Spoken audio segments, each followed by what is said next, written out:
I'm Brandi Kruse. This is unDivided. Thank you for being here. Thank you for your continuing commitment to giving common sense a comeback. If you have not become a subscriber already, help us grow this movement, grow this mission. You can do so in two ways: at patreon.com/undivided, or by becoming a contributor on my locals community, brandikruse.locals.com. unDivided is presented by our founding sponsor, 1530 Mortgage. Visit them at 1530mortgage.com. The number one job of elected leaders is to ensure public safety, and that's what we're going to talk about on the show today. Now, why is public safety the number one responsibility of those in power? Well, if you don't feel safe, then nothing else really matters.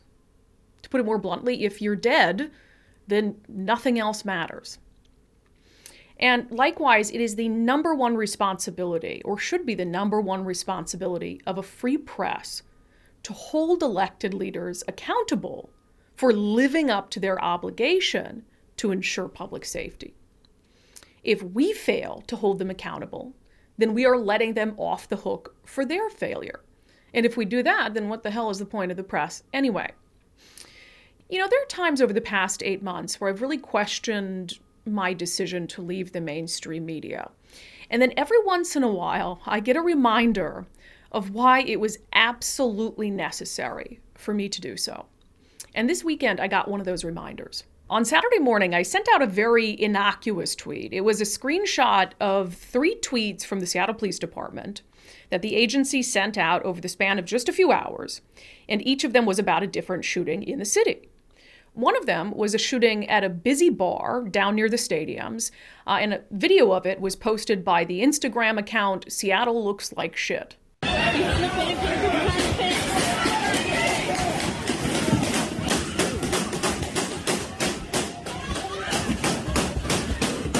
So I posted all 3 SPD tweets about the shootings, and I said simply, "Overnight in Seattle."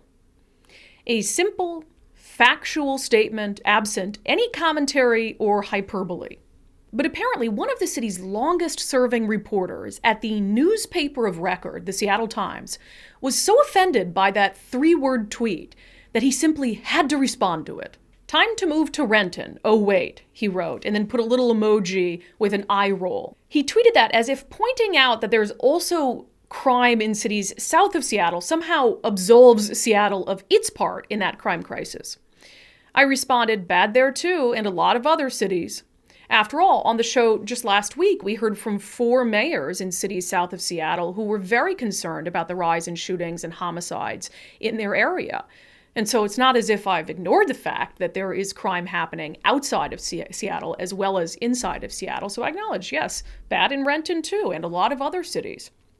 But Mike Carter persisted, and with his next tweet, he told on himself. That's kind of my point. This constant drumbeat from certain factions that it's a liberal Seattle problem is disingenuous, hurtful, and does nothing to address the underlying problems. Constant drumbeat from certain factions. And what certain factions are those? Concerned citizens? Folks who don't want people dying on our streets in a pool of their own blood? Are those the certain factions that you're talking about? People who look at videos like this one and are horrified by the level of violence?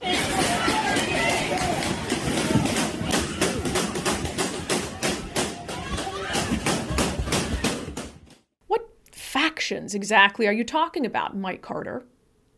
Well, I know exactly what factions he's referring to.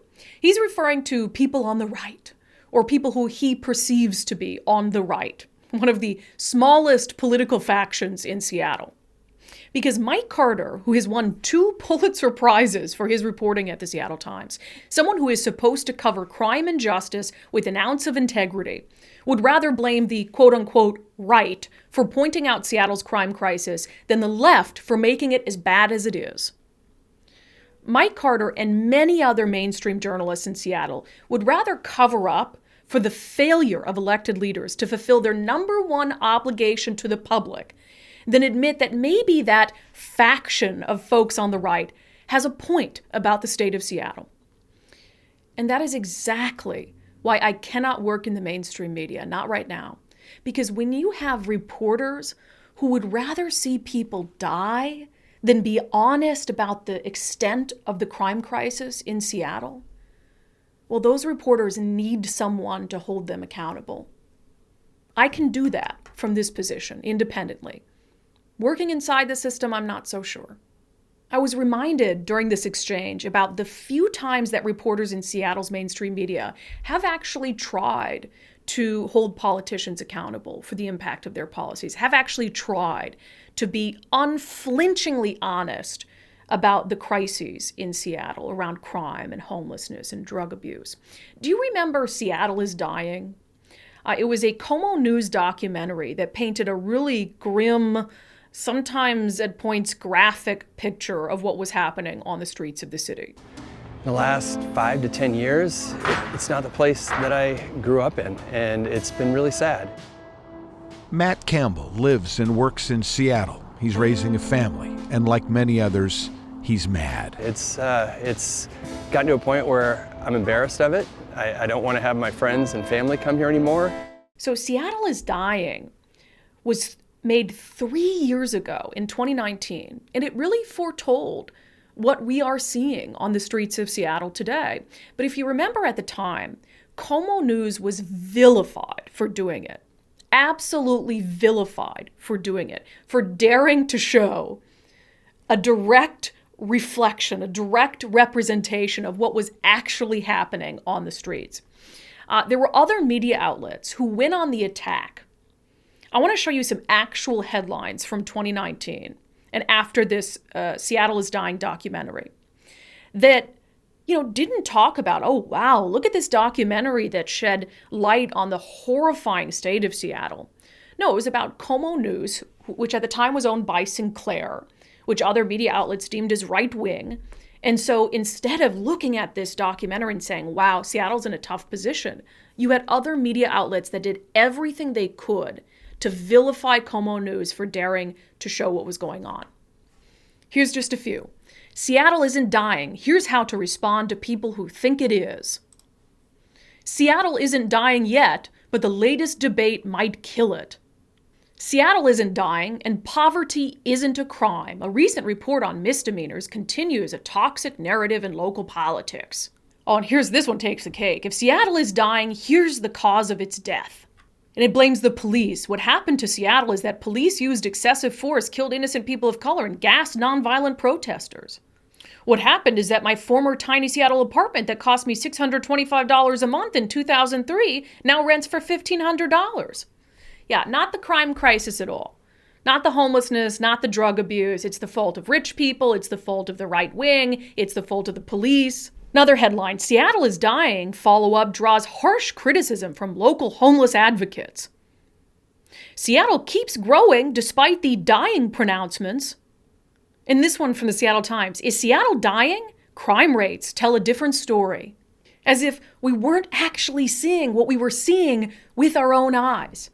Oh no, the video isn't honest. This is just Como News pushing right-wing propaganda.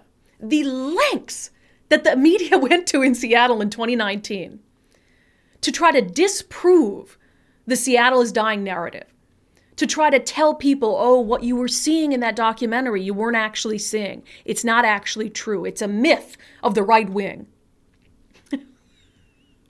I mean, absolutely insane. We already have elected leaders who gaslight us. We don't need the press gaslighting us as well. Seattle was on the decline when that documentary came out in 2019. And any rationally thinking person knows that it has gotten worse, not better since then. Much worse. I just, honestly, I imagine what could have happened, what might have been, had the media done its job for all these years, instead of trying to push back against a Seattle is dying narrative. The media had said, you know what, Seattle isn't looking so great. And we need to do our job to hold elected leaders accountable for that. We will never know if Seattle could have been in a better position right now had the media done its job 3 years ago, 5 years ago, 10 years ago. But one thing I know for sure is that the media is just as responsible as the politicians whose bad policies put us in this place to begin with. Another Seattle journalist, former mainstream media reporter who left and really has committed himself to telling the truth about what's happening in Seattle, is our friend Jonathan Choe, senior fellow and journalist for Discovery Institute. Jonathan, welcome back to Undivided. Thanks for having me, Brandi. It might sound obvious given the title, but you're dropping a new series this week called Seattle's Unending Drug Crisis. Besides the unending drug crisis, what specifically are you taking a look at in that series? Yeah, I'm just talking about and highlighting the inconvenient truth out there that the homeless crisis, the drug crisis, it all intersects. And it's on full display in some of the most public areas in Seattle, especially on 3rd Avenue and Pine Street right now in the downtown core. It's a gateway into Pike Street Market, into the shopping area, a lot of businesses. And tourists are coming by and watching people, addicts, smoking fentanyl, all kinds of drugs in plain sight. And on top of that, that black market that was there in the past, it's reemerged now. You have addicts who are telling me in these interviews that I'm doing on camera that they don't care about law enforcement, that they have to feed their addiction. So what they do is they go and boost, in other words, steal merchandise from these stores to sell it on the street for pennies on the dollar so they can buy these pills, now being called blues, that they can buy for $3 a pill, which is essentially fentanyl pills that they're smoking. And it's just created this vicious cycle of theft, of ongoing crime, and of course, the tragedy in this addiction. People are overdosing every single day on the streets of Seattle. So you had posted a video several months ago going down along 3rd Avenue between Pike and Pine. And after that, the city came in, they kind of swept the area, so to speak, tried to have a bigger police presence.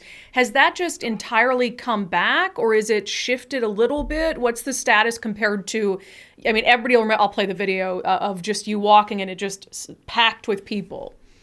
Yeah, that was an unbelievable, visual when I, walked 3rd Avenue. And it really started from that McDonald's area, right? Along Pine and, you go down Pike. That has now moved and has been confined primarily to that abandoned stretch of buildings, basically, at the corner of 3rd and Pike now, near the Walgreens. And the drug users, the addicts, the people selling stolen merchandise, that moved to the side streets. It went away for a little while when they started to add the police mobile precinct, when they had officers on patrol on bikes, but it just came back. There were moments I'd go back at least once a week to see, hey, what's going on, and it was actually clear for at times. And I have video of this, and I was documenting it for pretty much the past 2-3 months. But I'd say just in the past few weeks, it's just come roaring back. And, maybe some will say it was always there. It never went away, but it was, hidden in the side streets, alleys. But now 3rd and Pike is one of the main epicenters of this type of activity. It's also come back in Little Saigon near 12th and Jackson. And now this activity is also spilled out to Westlake Park. Go there at night and you will see dozens of drug addicts. And here's the kicker. The police, we all know that there aren't enough officers right now in the city right now.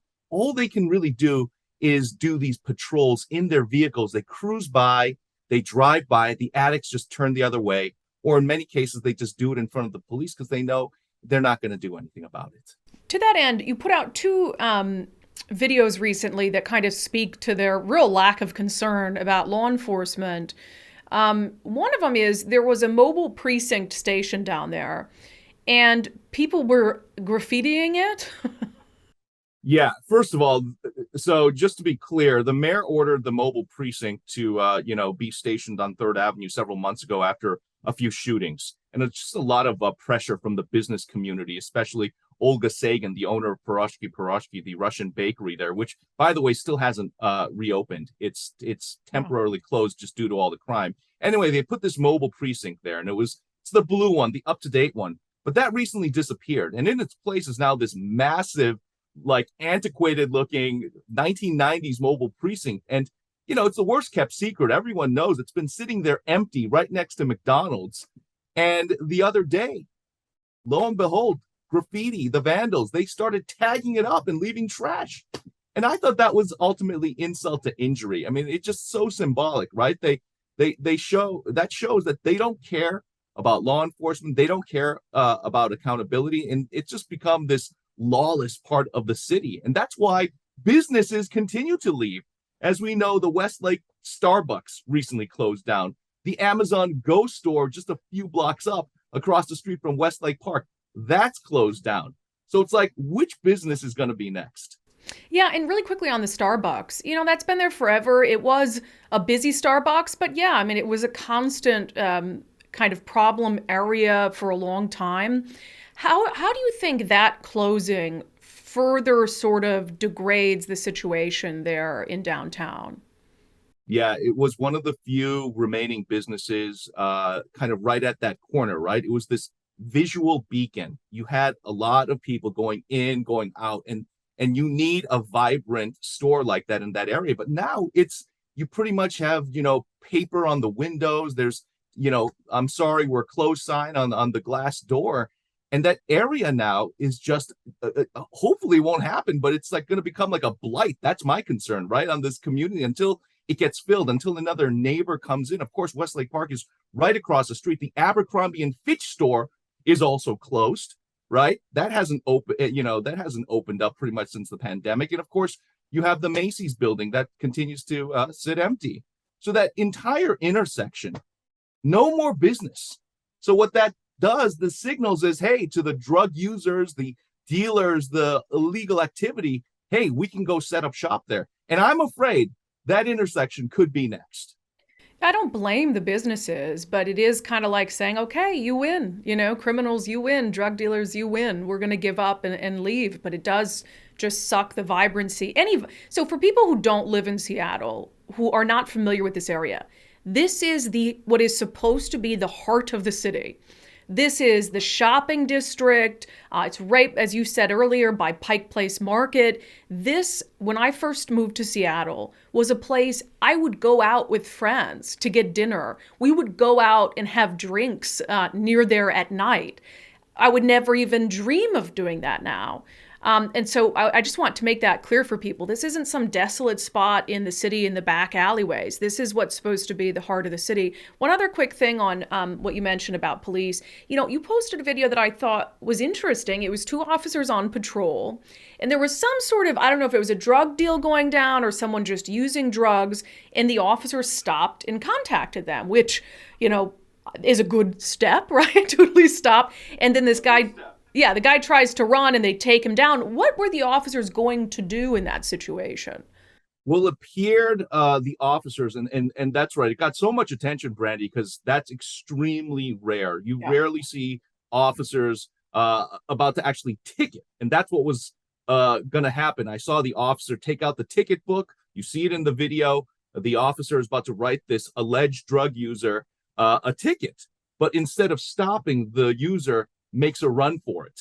But that's when the officer immediately tackles this guy. He goes to the ground. His accompanying officer holds his legs. They call for backup. He gets cuffed and he gets taken away. And at the end, you hear another officer explaining to another fella at the scene who asked, why is this guy getting arrested? And the officer said pretty much, hey, what happened is that, he was going to get written up for this misdemeanor. Using drugs in a public place is still considered a misdemeanor. Of course, there's the lack of enforcement, which is a problem, but it became obstruction and an arrestable offense when he made a run for it. He was seen using drugs, therefore committing a misdemeanor. When you failed to stop and listen to him when he ran, he committed obstruction, and that's why they did what they did.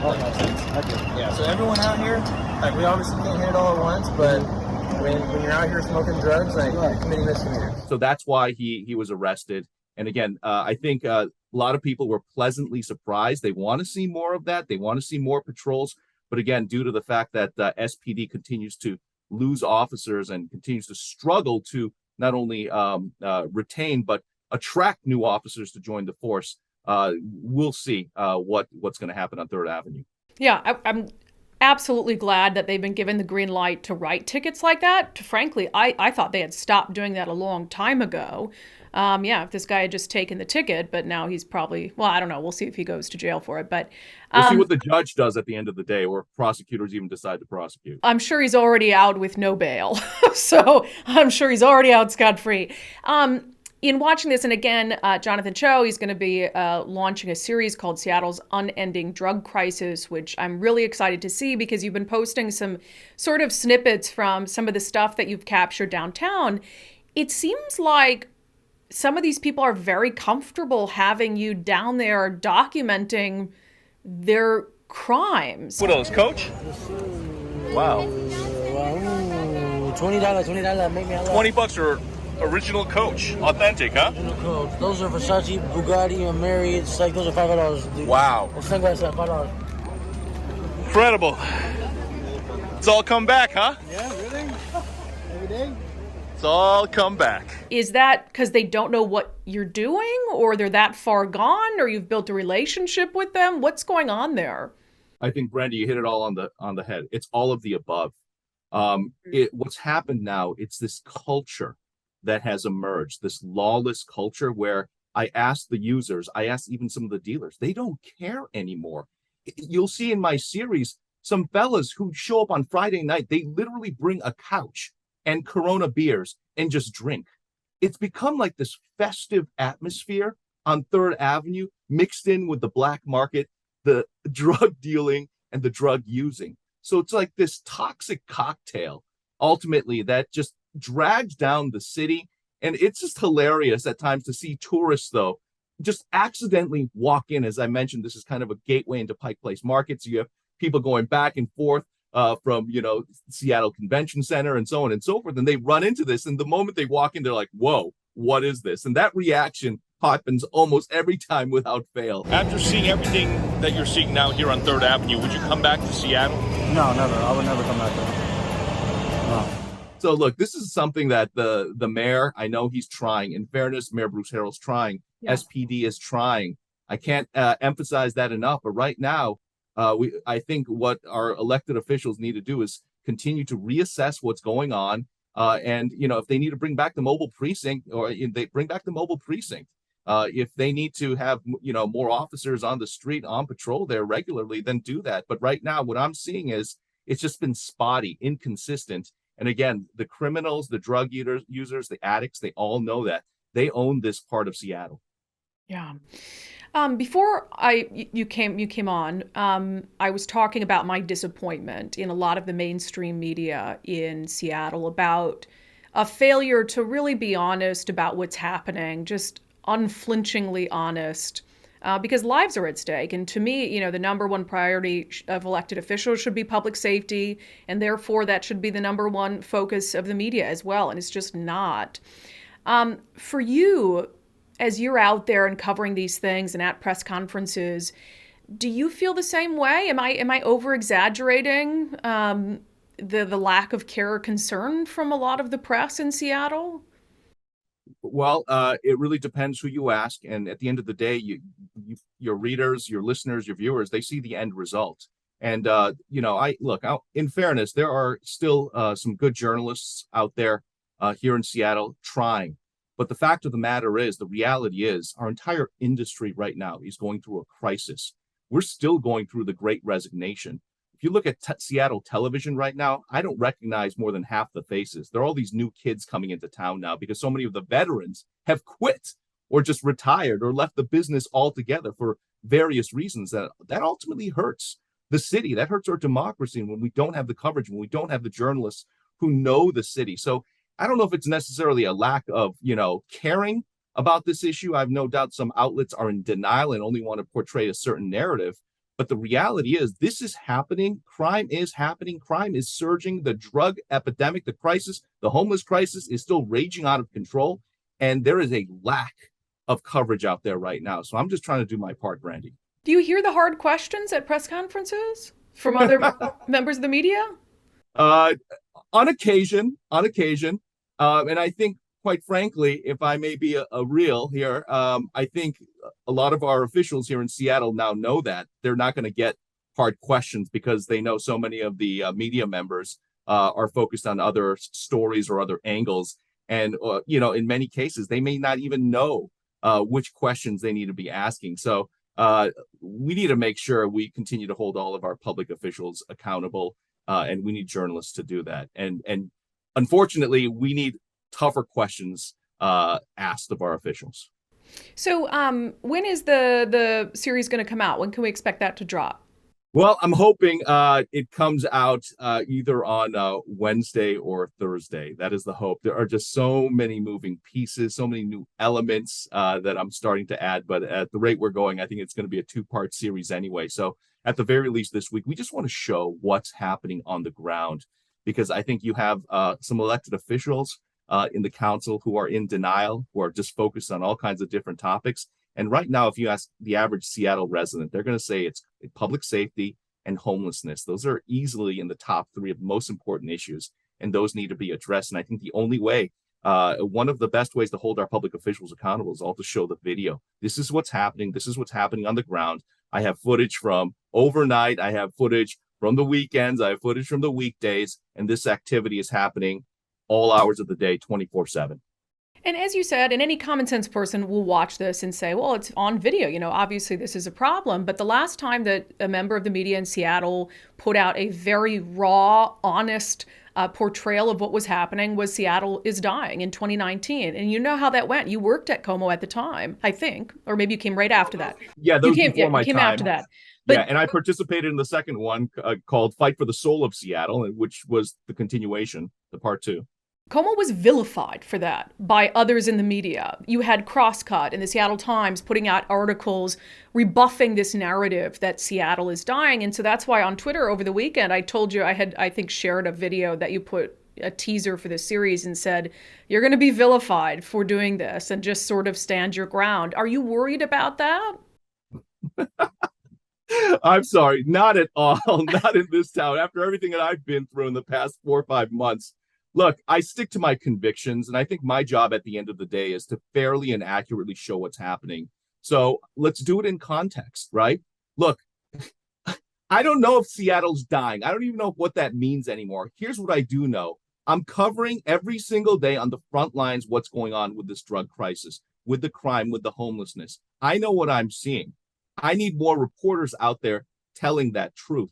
And it's just not happening right now. So I'm inviting the rest of the media here in Seattle, especially, to come out, shine a light on what's happening so we can continue this conversation.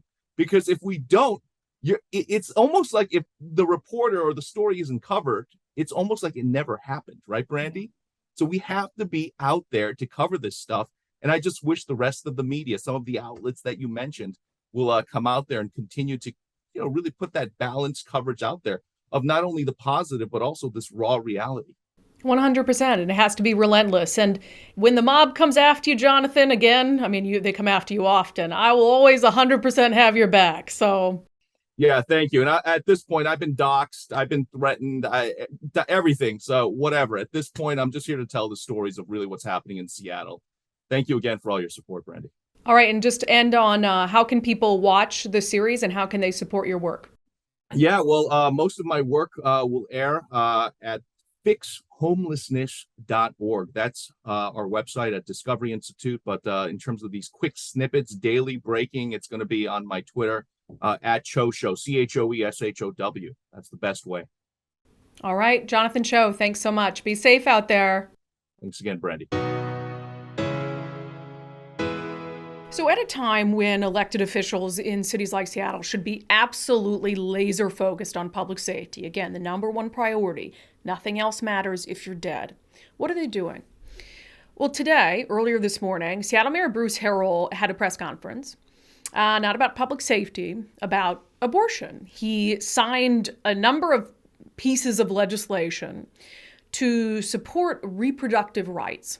We want every woman and person seeking an abortion to be able to make their decisions to seek reproductive justice with safety. Before the Supreme Court overturned Roe, we recognized immediately how that decision could impact and threaten the health of women. throughout Seattle, the Pacific Northwest, and indeed in this entire country. This is, we believe, fundamentally dangerous and bad policy.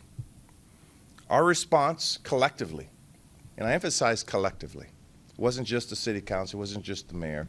Our collective community response was based on action and working together to put and memorialize in the form of legislation bills to ensure reproductive freedom here in Seattle. It was based on equity and an understanding that often the women most likely to be impacted are women of color.